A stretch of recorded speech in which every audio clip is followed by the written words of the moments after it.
Well, good day everybody. I'm back with another video. Today I just want to talk a little bit about lighting, because indoors in the winter when you're starting your seeds and you're trying to keep citrus trees and other things alive, if you don't have enough window space for all your trees, which I don't have right now, it can be tricky trying to keep these guys alive during the winter. Because if they don't get the right light, they're going to start dropping leaves and they're going to start dying. Also, you want to make sure you have the right light for starting your peppers and your tomatoes and all the other wonderful plants that you start early, so that you can make sure and have a harvest before the end of the season. So yes, you guys are getting a sneak peek of the new grow light that I've been working on. This is a LED grow light, and right now it is under 400 watts. It's definitely consuming under 400 watts. I'm going to have a more detailed video on that, as well as how to build it, coming up soon. It's nearly finished. There's just a few more finishing touches to do with it. Yeah, so basically, what sort of lights should you or could you use to grow your plants? That's what we're going to talk about today. What are the positives and the negatives to each kind of lighting source? And what you got to think about is, of course, number one, is it going to grow my plant, and is it going to grow my plant how I want it to grow? And number two, efficiency. Is it going to consume so much energy that I'm having to spend a lot of money? Is it going to be worth it? And I've been doing a lot of research, and one of the places that I get a lot of my information is from the guys who are doing lots and lots of growing indoors. And these are the guys that are growing pot or marijuana. Now, I myself don't grow it. It is legal here in Oregon now, and I think that I will get a couple of plants, not for cooking or smoking or getting high off of it, but if you actually juice raw marijuana leaves, they have a lot of antioxidants, they have a lot of anti-inflammatories, and lots of minerals. Not to mention, they can cure and prevent cancer. And if you juice them raw, they don't get you high. You get high from marijuana if you cook it, or if you heat it up, or if you burn it. Because that's what chemically changes the chemicals, the THC, and all that. You can look it up. But yeah, you can learn a whole lot from those guys, because they've been having to grow underground for years. And I mean, to stay off the radar, you know, they probably have to watch how much energy they consume and all that, because if your house is drawing a massive amount of energy, that's going to draw some attention. It's going to draw the attention of the feds. You know, for a lot of these people that are growing in places where it's not even legal. It is in many areas, especially if it's for medicinal use. But what I really learned from these guys is some of them are moving away from the high pressure sodium lights, and the lights that just really consume a lot of energy. These high pressure sodium lights consume 1,000 watts per light, and that is just insane. And so some of them are switching over to LEDs, and that is because you can now get these chip on board LEDs that are bright, they're intense. And I know in the video it's hard to see how bright these LEDs are. It doesn't really show in the video. I will try to give you some more angles and such. Back here, these lights look brighter, and primarily because this one doesn't have a proper shroud on it. This is just a shop light that I purchased at the Home Depot. It does have a reflector, so it does work really great. But also, these lights are up against a wall, and you have your photons bouncing off the wall, and that is excellent because that helps you out. I mean, it really, bouncing those photons back gives you a whole lot more light, so it's not all scattered. Right now, even though this light has a shroud, if I put my hand to the side, you can see a lot of light is scattering. And one of the ways that you could prevent that is by adding a tent or some walls to reflect light back. And what I'm going to do in the future is, I got this new table, isn't this cool? For under $40, it's a 6-foot table I got from my Home Depot store. Lots of growing space. And to build something of this size, it certainly would have cost me easily the same amount of money or more. Plus the time or everything. And this is great because it just folds up. And in the summer I can fold it up and put it away. I can move it outside for when I have a barbecue outside. So this is great. Oh yeah, in the future I will be moving this larger light above this area in the table. So it'll be side by side with my sun blaze, which is drawing over 400 watts. It's 432 watts. So it's 50 watts per bulb. There's 8 bulbs. And obviously probably a lot of energy is lost to heat or other things, the ballast, etc. Anyways, you're probably wondering what this is, and this is an action camera that I've taped up here to my light, because my next video I'm going to film me planting some oregano. Where you go to the store, you buy oregano, you can actually take those cuttings and you can grow them. So that's what I'm going to be doing in the next video. But eventually this little shop light is not going to be big enough because I'm starting all my tomatoes. And I have like 16 to 20 tomato plants that I'm starting here. And as soon as I have to start potting these tomato plants up to larger pots like this, or even have much bigger pots than this, they're going to cover this entire table. And I'm going to need a lighting that is going to cover the table. And this light is big enough for the job. And so then you'll be able to see this light side by side with the sun blaze, and you'll be able to see what it looks like with the light reflecting from the wall and all those photons bouncing back, because that certainly adds a whole lot to lighting. Whereas if you just have a light hanging in the air with nothing else to reflect, things back, light is scattering. It doesn't appear to be as bright, but I guarantee you it is. It hurts to look at this light. Okay. So what do you want to go with as far as lighting? There's several choices. You can go with the fluorescent. When you start talking about fluorescents, there's several different kinds. Some people just go to their big box store and they buy whatever they have. They buy T12 or T8 or T5. And T5, that's the size of the bulb. Okay, so each T is 1/8 of an inch. So T5 is 5/8 of an inch, and that's the actual diameter of the bulb. Okay, so T8 is obviously larger, T12 is even larger.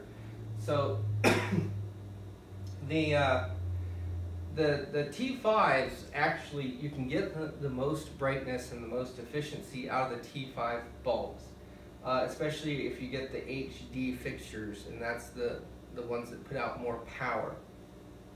So I started off with this little light when I first started growing, and it is a nice little light. It holds 4 bulbs. It has a nice reflector to reflect all the light downward, although some does scatter out this way.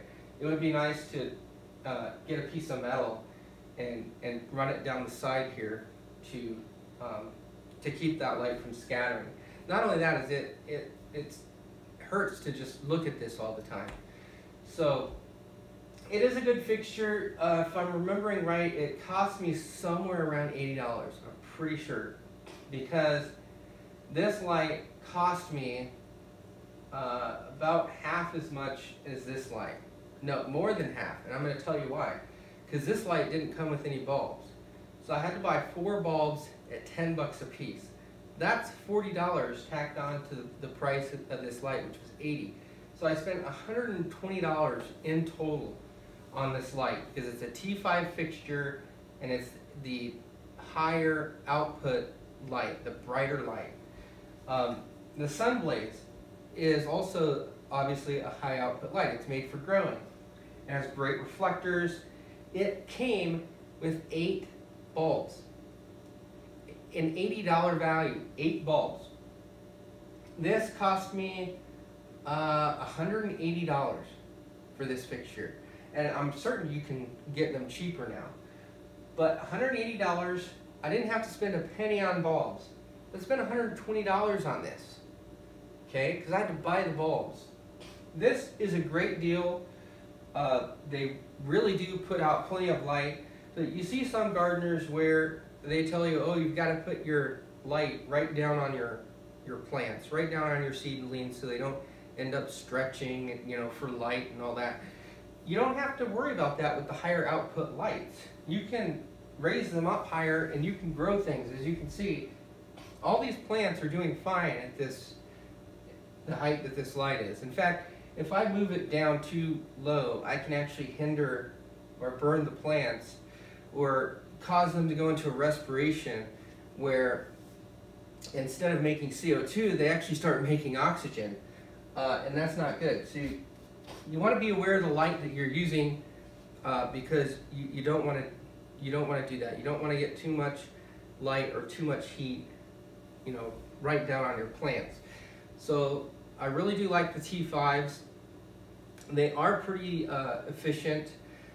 There are more efficient lightings, LED, for example, with the cobs, with the chip on board. One thing that the pot growers have really explained in a lot of their videos, and I'm going to tell you the 2 guys that inspired me to make this light, and they are so smart. They are just full of so much information. And one of them is Grow Mouse. You can check out his channel, Grow Mouse. I'll spell it out for you. And the other one is Greengenes Garden. Greengenes Garden. Now, Greengene actually makes LED lights and he sells them. So these 2 guys are great to learn from. And when considering a light, the reason these pot growers are going with the LED lights is because they can actually get more grams per watt. Okay, so if you take, say for example, a 1,000-watt high pressure sodium and you compare it to a 1,000-watt LED, it will grow more grams of produce or medicine or whatever it is you're growing. It'll grow more grams per watt than the HPS. So most people, their LED fixtures actually consume much less than 1,000 watts, maybe 400 to 500 watts, depending on the fixture, how big you're making it, how much spread you want. And I've only got 65-watt LEDs in here. Granted, I'm not running them at that power. I'm running them much softer so that their life is longer, and I'm not you know, using so much energy. So I'm not even running these at their full capacity. I'm actually running these closer to probably 45, 50 watts. But no, probably less than that even. So I'll find out, because I'm going to get a watt meter, and when I do the video on how to build this light, I'll tell you exactly. But that's one of the things about LEDs, is that they can produce an intense bright light while consuming less power. And the other thing to consider is spectrum. Okay, I know we've all been taught that there is a perfect spectrum. 6500K is the spectrum to shoot for, because that's going to give you your vegetative growth, and 27K, it will help with flowering and fruiting and all that. And while that is true to some extent, it's important to realize that that is not the most important thing. What some will argue is that the most important thing is the number of photons that are being produced by the light, not necessarily the spectrum, within reason. So a lot of these pot growers are growing right around 3000K. You know, they're using LEDs that are 3000 Kelvin. They veg with that light, they flower with that light, they do everything within that spectrum. and they're getting great results. And the reason it's working for them is because it takes much less energy to make a photon at 3000 Kelvin than it does to make a photon at 6500 Kelvin. So you could be producing a lot more photons at 3000 Kelvin, and the more photons that are hitting the leaf apparently are more important than the spectrum within reason.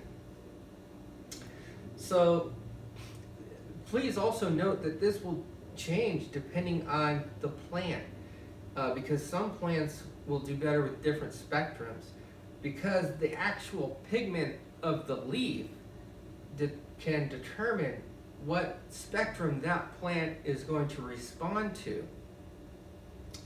Now, some plants will have a lighter green or a darker green leaf, so they'll do actually better under different spectrums of light. So there isn't just one. You have to get out of this frame of thought that there's one perfect spectrum that you have to use. So I decided to go with 5000K. I didn't go to the extreme end of 6500K.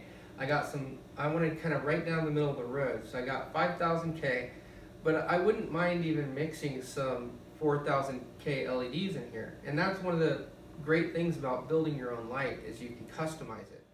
All right, I kind of want to give you guys a close-up of this setup. So here is the shop light that I got from the Home Depot. Okay, I do have one off-color bulb in there. That's a 2700K, I believe.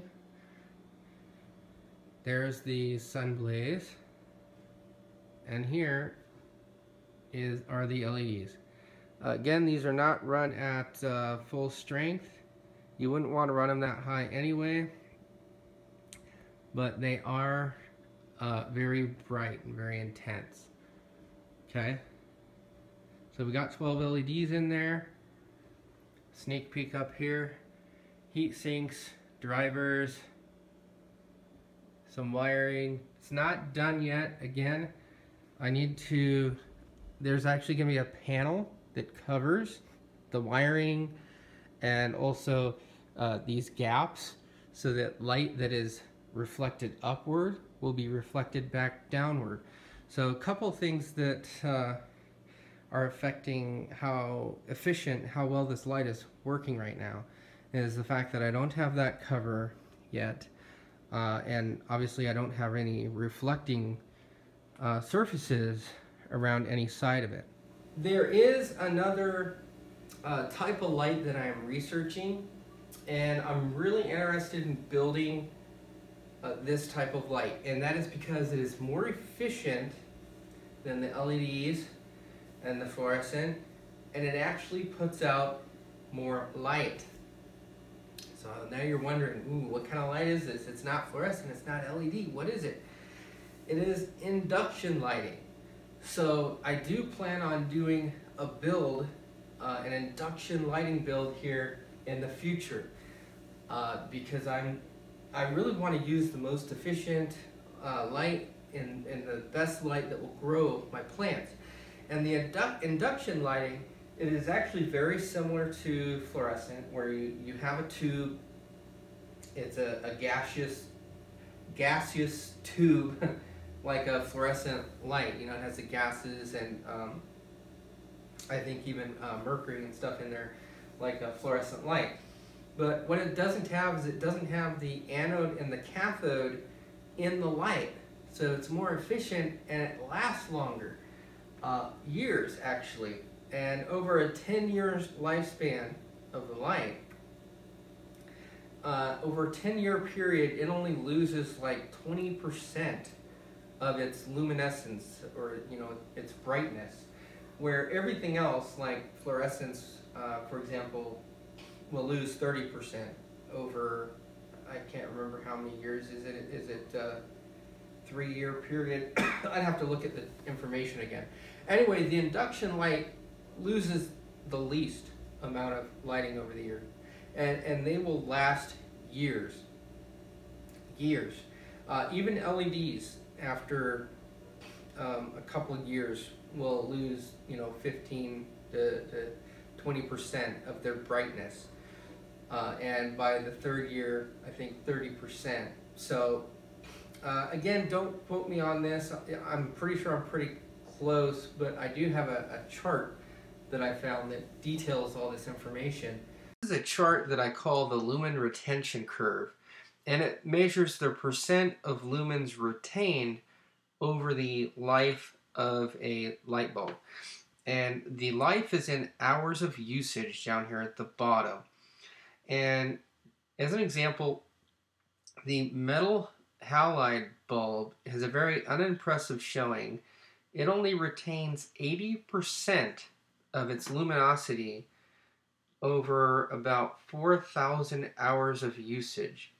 And by the time 7,000 hours of usage has come along, it's about 70%. Now, a bulb is getting to be pretty much worthless by the time it degrades to the point to where it's only putting out 70% of the lumens. Now, HPS did a little bit better than that. As you can see, it retains over 70% of its luminosity, past about 14 to 15,000 hours of usage. But that is still poor. The T8 and T12 fluorescent bulbs do okay. They retain 90% of their luminosity longer than HPS retains 70% of its luminosity. So that's pretty good. And the T8 and T12 bulbs will retain 70% of their luminosity nearly to about 29,000 hours of usage. Now T5, the T5 high output fluorescents that I use, they do really good. 90% retention of its luminosity past around 29,000 hours of usage, and 80% of its luminosity as we get close to 32,000 hours of usage. And it doesn't really ever get down below 70% by the time that bulb is going to expire.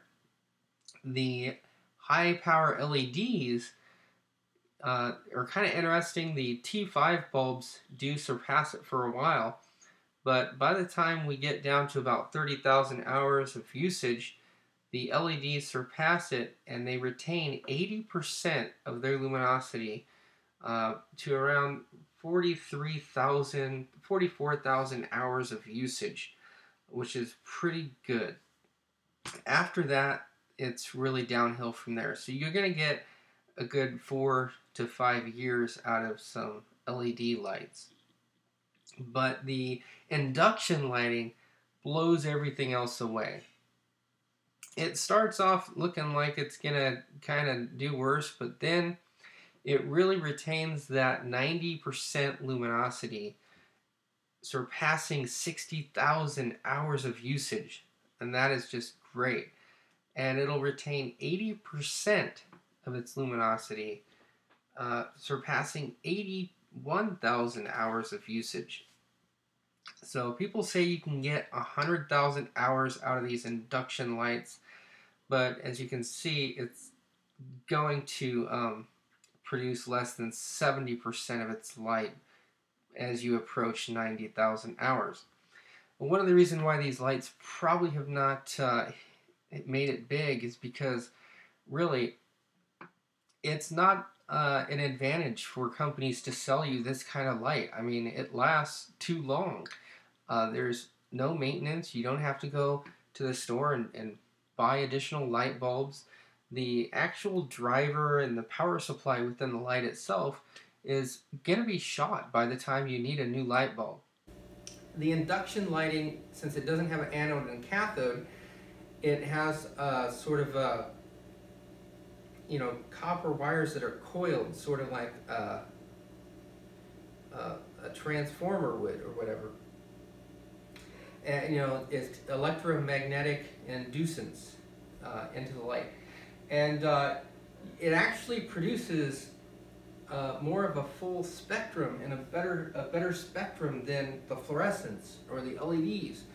So apparently it's even better for growing lights. And some people will actually mix the induction lighting with LEDs, where they'll have an induction light in the center and some LEDs around it.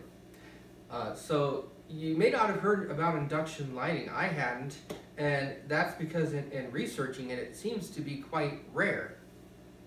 Not a lot of people have really gotten into it. They can be pretty pricey, but again, if you can build it yourself, you can save yourself loads of money. So instead of paying $1,000 for a fixture, maybe you can build it for $400. Okay. A lot of these LED fixtures are, you know, I suppose you could probably find a cheap one for $400 or $500, but it's not going to do nearly as good as this DIY LED fixture would. But if you're getting into the really good LED fixtures, you know, you're talking $1,000, $2,000 for a fixture of this size. So by building it yourself, you can really bring that price down. So I'm going to bring you guys the video on how I built this and what it cost me, the mistakes I made, how you can avoid making the mistakes I made, and so forth. So stay tuned for that video. Also stay tuned for the oregano video that is coming up next.